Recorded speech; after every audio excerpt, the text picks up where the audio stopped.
ساس بہو کا ذکر ہوا تو ایک سوال اور بھی آ گیا ہے. جی کریں. سوال آتے رہیں گے آپ کے ساتھ بیٹھے ہوئے. بہو کے اوپر کتنی ایک ذمہ داری ہے شرعی اعتبار سے؟ بہو پہ ساس کی خدمت کی اتنی ذمہ داری ہے جتنا کہ اس مرد پہ اپنی بیوی کی ماں کی ذمہ داری ہے.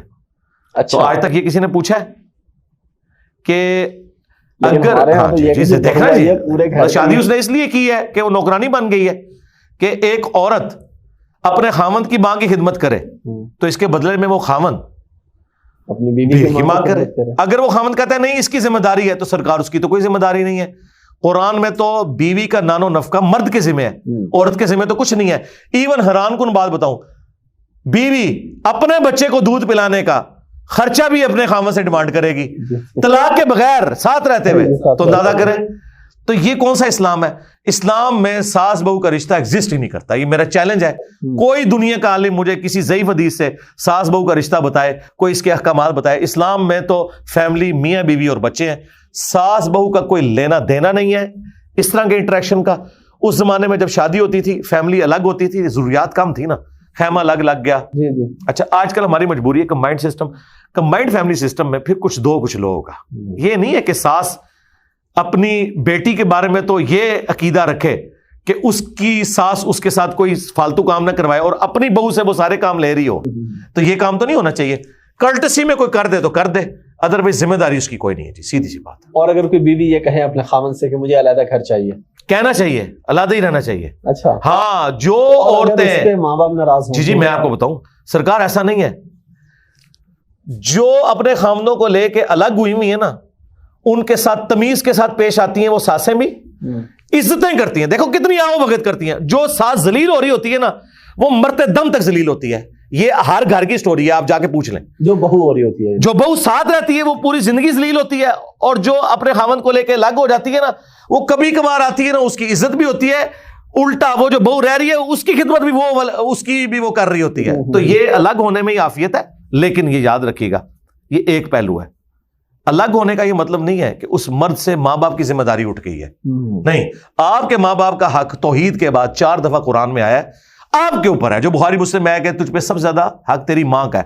3 حق آپ نے بتایا ماں کے, چوتھی دفعہ فرمایا تیرے باپ کا.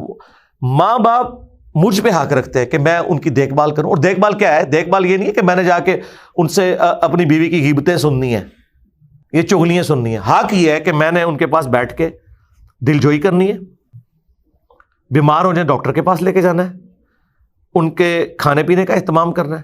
بس یہ, اس سے زیادہ کیا کر سکتا ہوں؟ اس سے زیادہ کوئی کر نہیں سکتا. اور آج کل تو اللہ کا شکر ہے یوٹیوب حافظہ اللہ کی برکت سے ماں باپ کے گلے شکوے ختم ہو گئے. پہلے دادی دادا کے پاس اگر پوتے پوتیاں نہیں آتی تھی نا تو وہ گلا کرتے تھے. اب وہ آگے بیٹھے نا تو وہ کوئی ڈرامے میں کس دیکھ رہی تھے, ٹھیک ہے بیٹا آگے مجھے پتا چل گیا. میں کہتا ہوں جی انٹرنیٹ نے نا گھروں کے جھگڑے ختم کر دیے. بوڑھوں کو عمر نو بھی مل جائے نا تو ان کے پاس ٹائم پاس کرنے کا بڑا اچھا ذریعہ موجود ہے. اب وہ گھٹ گھٹ کے نہیں مرتے. اب اینڈرائڈ فون, ہاں یہ بہت بڑی نعمت ہے, یہ اتنا بڑا ایسٹ ہے. پازیٹیولی یوز کریں اور یقین کریں یہ نیکی کا بھی کام ہے. آپ یوٹیوب پہ اگر نیشنل جغرافک ڈسکوری چینل کے اوپر اللہ کی قدرت کے مناظر دیکھ رہے ہیں, آپ خدا کے زیادہ قریب ہیں بنسبت اس امام مسجد کے جو تنخواہ لے کے نماز پڑھا رہا ہے. ٹھیک ہے, آپ گھر میں بیٹھے اللہ کو یاد کر رہے ہیں, اپنے آپ کو مصروف رکھیں. کے لیے جائز نہیں تنخواہ لینا, نماز پڑھانے کی تو نہیں لے گا. ہاں اپنا اگر وہ قرآن پڑھانے کی ٹیوشن کی کوئی لے سکتا ہے تو لے. نماز پڑھانے کی تنخواہ تو سب کے نزدیک غلط ہے. یہ اب بھی انہوں نے کوئی حلال قرار دی ہے, ورنہ سنن نسائی میں حدیث ہے, امام حاکم نے اس کے نقل کیا المستدل الحاکم میں, اور امام مسلم کی شرط پہ اس حدیث کو صحیح کہا کہ اس شخص کو اپنا مؤذن مقرر نہ کرو جو اجرت لے. اگر اذان بغیر اجرت کے نہیں ہے, اذان اگر اجرت کے ساتھ اگر آپ کریں گے تو وہ ہوگی نہیں, تو نماز کہاں سے ہوگی؟ کیونکہ نماز تو فرض تھی. مجھے بتائیں وہ جو امام مسجد ہے اس کی اپنی نماز پڑھنا اس میں فرض تھا کہ نہیں؟ فرض تھا. تو جماعت کرانے کے کون سے پیسے لے رہا ہے؟ اور اگر یہ آپ بات کریں گے یہ پاسبل نہیں ہے تو جائیں سرکاری آفیسز کے اندر, یونیورسٹیز کالجز میں کوئی امام مسجد نہیں ہوتے, اسٹوڈنٹ خود جماعت کراتے ہیں. یونیورسٹیز میں کون جماعت کراتا ہے؟ پریئر ہالز کے اندر اسٹوڈنٹ ہی کرا رہے ہوتے ہیں. ابھی بھی ٹھیک ہے کوئی ایک نمازی آگے ہو جائے کرائے, لیکن جو باقاعدہ مسجدیں ہیں اور سرکاری امام ہیں یا پرائیویٹ اداروں میں ہیں, ہاں اس میں یہ کہ پھر ان اماموں کو آپ نماز پڑھانے کی تنخواہ نہیں دے رہے, کسٹوڈین کے طور پہ دے رہے ہیں کہ مسجد کی دیکھ بھال کریں, صفائی کریں, ٹھیک ہے, اور وہاں پہ بچوں کو قرآن پڑھائیں. اس کی وہ تنخواہ لے لیں. نماز کی وہ نیت نہیں کریں گے, نماز کی کریں گے تو تنخواہ حرام ہو جائے گی. ٹھیک ہے. اور تراویح کے لیے پیسے لینا, تراویح کے لیے پیسے ڈیمانڈ کرنا تو حرام ہے. البتہ اینڈ پہ اگر کوئی امام مسجد کی خدمت کرتا ہے تو گفٹ تو ٹھیک ہے, اس میں تو کوئی مسئلہ نہیں, آپ کر سکتے.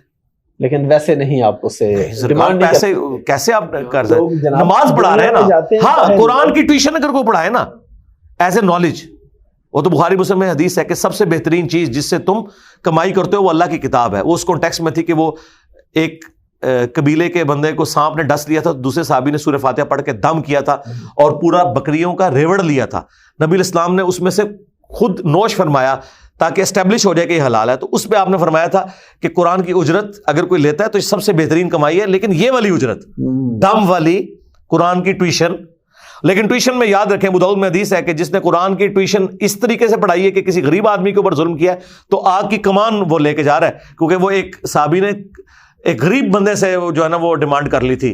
تو آپ فرمایا یہ آگ کی کمان ہے جو تم نے لی ہے. ویسے ٹیوشن پڑھائے تو بہت اچھی بات ہے. اچھا, اور جو ابھی ہم نے آپ سے سوال پوچھا تھا کہ اگر کوئی بیوی کہتی ہے الگ اور ماں باپ کے ہم اجازت نہیں دیتے تو وہ نافرمان ہو جائے گا, ماں باپ کیوں اجازت دیں گے؟ ماں باپ کب سے شریعت ساز ہو گئے؟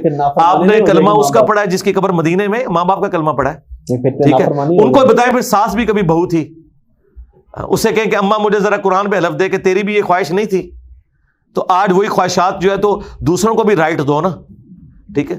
تو ماں باپ یہ کیسے کہہ سکتے ہیں بیٹے کو کہ تو اپنی بیوی لے کے الگ نہ ہو؟